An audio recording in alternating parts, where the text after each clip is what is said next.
check out our newest feature release. Community has some huge notification updates that I think you're going to love. Now stay instantly informed about post likes, comments, and group activities, boosting your community engagement.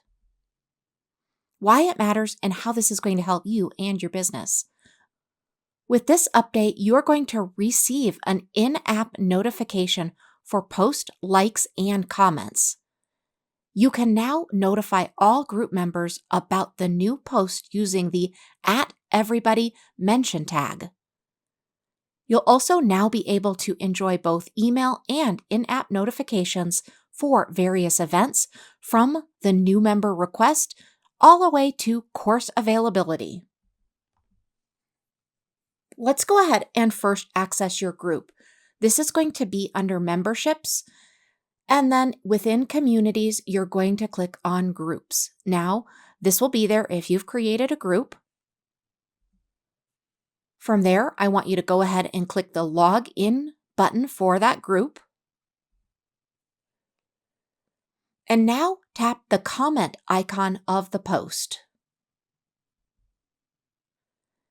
Now you'll be able to notify all users in the channel at one time. Now let's go ahead and access the newly added notification types.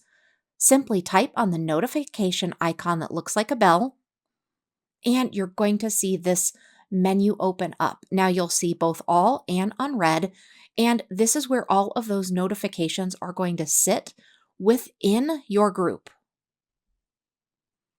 Now, here are a list of notification encounters within the specific notifications tab. You'll see that there are all different types. If you have an in-app notification related to a tagged comment, a post, an @everyone in a comment or within a post, you'll also receive requests to join from users, requests to join from admin, membership approval, membership declined, new course added, and a new like. This is going to be just for you as well as for your users, your community members. We hope you enjoy this new feature. Let us know if you need any help at all.